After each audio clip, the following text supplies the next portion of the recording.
In the forgotten corners of America's past lies a story buried beneath the weight of discrimination, ambition, and betrayal. A story that begins with a boy shining shoes under the burning Texas sun, but ends with a man standing at the gates of power, shaking hands with the very bankers who once denied him a future. His name was Bernard, and his journey shattered the barriers of race, wealth, and destiny. But this is not just the tale of one man's rise. It is the untold story of how determination can outwit prejudice, how vision can turn rejection into empire, and how betrayal, hidden deep within the shadows, can unravel even the mightiest dream. What if I told you that one of the most powerful black businessmen in America, I.S. history, built his empire by listening in silence, by playing a game that others said he was never allowed to play? And what if I told you that the very system designed to keep him down was the one he learned to control? This is the hidden truth of Bernard. The year was 1939. The world was on the brink of war, but in the heart of Texas, another battle was already being fought every single day. The battle of survival for black families living under the heavy chains of segregation. In this world, opportunity was not just scarce, it was forbidden. And in the middle of it stood a boy named Bernard. To the outside world, he was nothing more than a shoeshine boy, crouched on dusty sidewalks, his head hidden beneath a shabby hat. But hidden beneath that hat was something far greater than anyone could see, a mind sharp as steel, hungry for knowledge, and unwilling to accept the destiny society had written for him. Bernard's stall was not just anywhere. It was set deliberately in front of the local bank. Every day, as wealthy white men polished their shoes and exchanged whispers about markets, stocks, and investments, Bernard listened. He worked slowly, not for coins, but for secrets. Every phrase, every hint of financial wisdom was carefully captured in his memory, then written into a battered notebook that became his silent treasure. In those moments, a dream took root. While the world told him to stay in his place, Bernard's heart whispered a different story. He would become a banker. He would one day walk through the very doors that barred him, and not as a customer, not as a servant, but as an owner. Yet dreams in that time were dangerous things for a black boy in Texas. His own father, hardened by reality, told him it was impossible, and perhaps for most it was. But Bernard's spirit refused to bend.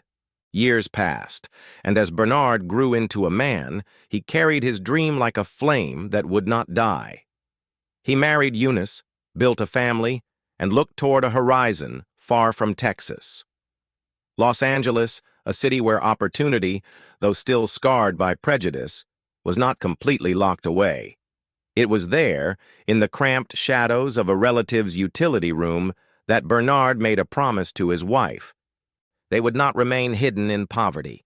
He would rise, and he would bring his people with him. And soon, Bernard's keen eyes found what others could not see. In the overcrowded black neighborhoods, families were desperate for housing, while nearby white-owned properties sat empty and neglected. Where others saw decay, Bernard saw destiny. Where others saw locked doors, he saw an empire waiting to be built. But what Bernard didn't know then was that this first step, this single apartment building he set his sights on, would ignite a battle far larger than himself. A battle against prejudice, betrayal, and power. The boy with the shabby hat was about to challenge the system itself. Bernard's moment came with a building that most people would have walked past without a second glance. An old white-owned apartment, its entrance choked by weeds, its walls worn down by neglect. To others, it was worthless. To Bernard, it was gold.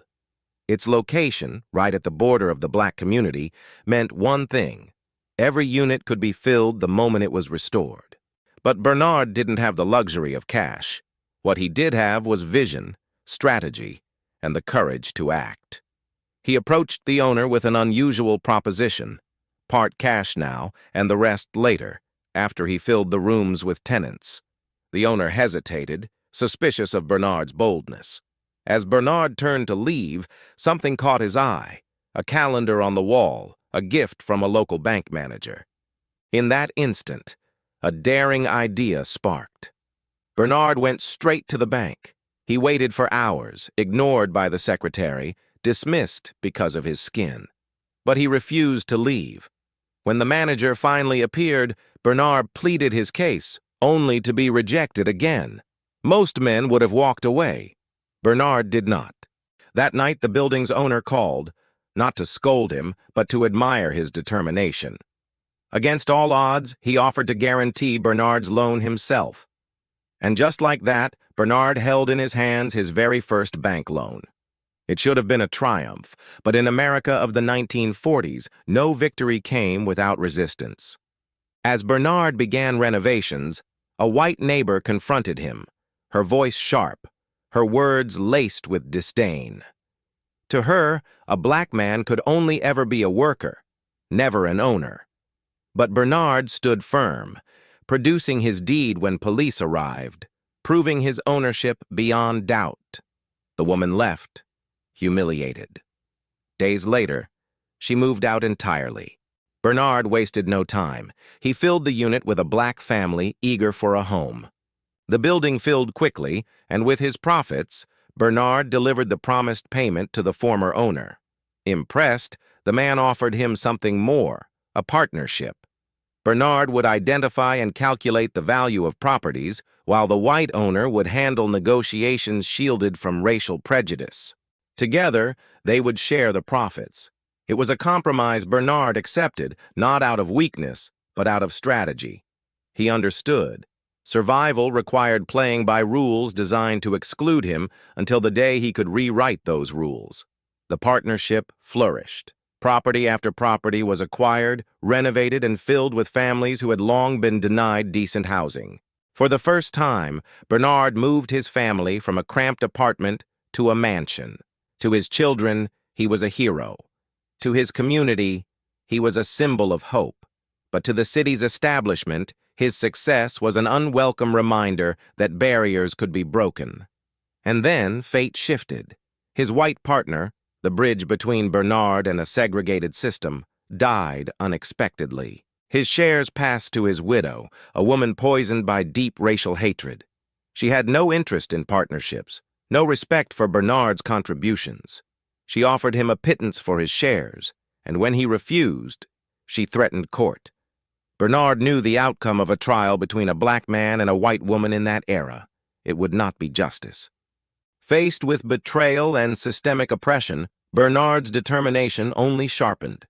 If doors were slammed in his face, he would buy the entire building. And his eyes landed on his boldest target yet, a towering structure in downtown Los Angeles that housed not one, but 4 banks, the very institutions that had turned him away. When Bernard confided his plan to Joe, another black real estate developer, even Joe thought he had lost his mind. The price was astronomical, the idea unprecedented. But Bernard explained, ownership would force the banks to serve him. They could not deny loans or ignore him if he was their landlord. It was a masterstroke of strategy. Joe, shaken but inspired, agreed to join him. But to pull it off, they needed a mask. No bank in America would sell such a building to black men. So they turned to Matt, a white man Bernard had once hired for renovations. Bernard and Joe transformed him into their frontman, teaching him business etiquette, mathematics, even golf, preparing him to mingle with the city's elite. The plan worked flawlessly. At a golf club, Matt met the building's owner. When negotiations began, Bernard's preparation shone. He had calculated every number, every vacancy rate, every operating cost.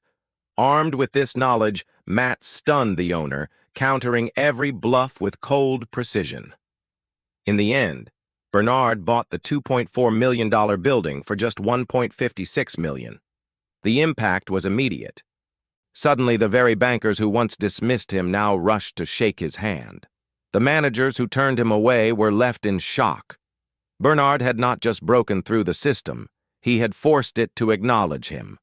With the support of banks now compelled to serve him, his empire grew rapidly. For Bernard, this was more than wealth. It was proof. Proof that vision could dismantle prejudice. Proof that strategy could outwit oppression. But just as his star reached its peak, forces darker than prejudice alone began to stir.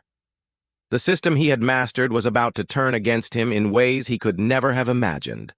For a time, Bernard Garrett stood as proof that barriers could be broken. The once shoeshine boy now held the keys to banks, buildings, and entire communities. His properties spanned Los Angeles, his name whispered with both admiration and envy. Families who once had no place to live now called his buildings home. His dream, the dream that began on the dusty sidewalks of Texas, was alive. But power has a way of attracting enemies, and Bernard's empire was built inside a world that had no intention of letting a black man rule for long. The first cracks appeared with whispers. Competitors muttered about the impossible rise of Garrett and his partner. White businessmen, men who had never shared a table with a black peer, now found themselves answering to one. And in those circles of wealth and power, envy often disguised itself as justice. Soon, Bernard's name was dragged into investigations. Reporters circled, painting him not as a visionary, but as a man who had tricked the system. The very strategies that once earned him admiration, using frontmen, disguising ownership, maneuvering past prejudice, were now twisted into accusations of fraud. But the most devastating blow didn't come from his rivals. It came from inside his own walls. Matt, the white frontman Bernard had trained, the man who owed his entire position to Bernard's guidance, betrayed him. Tempted by the lure of control, Matt shifted his loyalty, cooperating with authorities who sought to dismantle Garrett's empire. The man who had been Bernard's mask became his executioner. Federal agents moved quickly. Bernard, who once walked confidently into banks as their landlord, now found himself facing indictments. His assets were frozen, his reputation smeared. Courts that had once refused to see him as equal now saw him only as guilty. The newspapers feasted on the story. Fraud, deception, scandal, headlines echoed through Los Angeles. Few cared to see the truth, that Bernard's only real crime had been playing a game designed to exclude him, and winning. His empire crumbled, properties were seized, partnerships dissolved. His children, once raised in the shadow of a mansion, watched their father's legacy collapse brick by brick.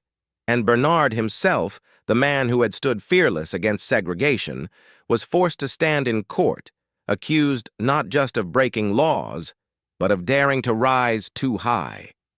For Bernard, this was more than a fall from power. It was betrayal on every level, by a system that had never wanted him to succeed, by a partner he had built with his own hands, and by a dream that had promised freedom but delivered chains. And yet, in the silence of his downfall, Bernard's story revealed its darkest truth.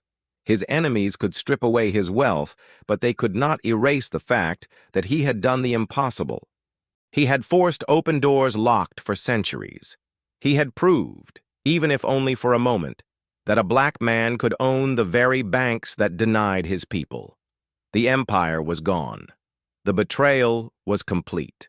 And Bernard Garrett, once a symbol of rising hope, now stood at the edge of ruin. But this is not where his story ends, for even in the ashes of betrayal, Bernard's legacy would echo far beyond the boardrooms and bank vaults of Los Angeles. Bernard Garrett's empire may have crumbled, but the man himself never disappeared into silence. After prison and disgrace, many expected him to vanish into obscurity, another cautionary tale of ambition punished. But Bernard was not built for surrender. In the years that followed, he worked tirelessly to rebuild, not just his life, but his mission. He continued investing, continued teaching, and most importantly, continued opening doors for others. While the newspapers chose to remember him as a fraud, his community remembered him as a pioneer, the man who had dared to dream beyond the limits of segregation. And slowly, history began to soften its verdict. In 1964, the Civil Rights Act tore down many of the legal walls Bernard had once been forced to climb.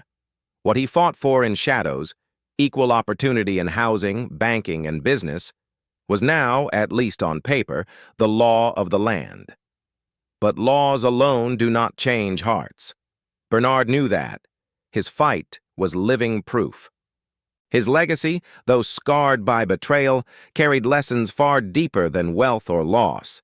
He showed that brilliance could bloom in the most unlikely places, even under the brim of a poor boy's hat on a dusty Texas street. He showed that listening, learning, and patience could become weapons stronger than fists or fire. And most of all, he proved that vision, the refusal to accept the world as it is, can shake the foundations of systems designed to exclude. Yet his story is also a warning. It reminds us that progress is fragile, and that those who challenge power will always face backlash. Bernard's downfall was not only the result of his own risks, it was the result of a society unwilling to let him rise unchallenged. His betrayal at the hands of his own frontman echoes a truth that still resonates. Sometimes the greatest danger lies not in our enemies, but in those we trust most.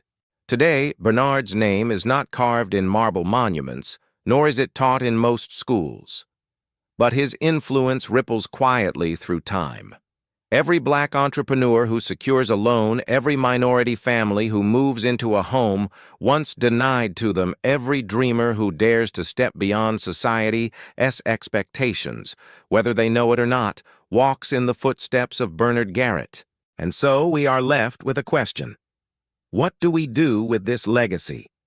Do we allow his story to remain buried in dusty headlines of scandal, or do we reclaim it as a tale of defiance, brilliance, and unshakable will? Because the truth is, Bernard Garrett's empire was never truly about buildings or banks. It was about something much greater. It was about proving that no system, no matter how entrenched, can forever silence a dream. His life asks each of us, when the world tells you no, when the doors are locked, when betrayal strikes, will you stop? Or will you, like Bernard, find another way in? The story of Bernard Garrett is not just history. It is a mirror. A reminder that every generation has its own walls to break, its own systems to challenge, its own dreams to defend. He may have been betrayed. He may have fallen. But Bernard Garrett's fight lives on, in every act of courage, in every refusal to accept limits, and in every dream that dares to outlive its dreamer. History hides its most powerful lessons in the shadows, buried beneath prejudice, betrayal, and silence. But when we bring these stories back to light, we don't just honor the past, we reshape the future. Bernard Garrett's fight reminds us that even against impossible odds, one dream can change everything. But now, the question is yours. What did this story make you feel? Was it anger at the injustice? Admiration for his brilliance? Or maybe inspiration to rise against your own barriers? Share your thoughts in the comments below. I want to hear your voice because every feeling matters. And if this hidden truth shook you, then don't let it be the last. Subscribe now, so you will be here when we uncover the next forgotten story, the next dark secret the world tried to bury. Because the truth is out there, waiting to be revealed. And together, we will uncover it.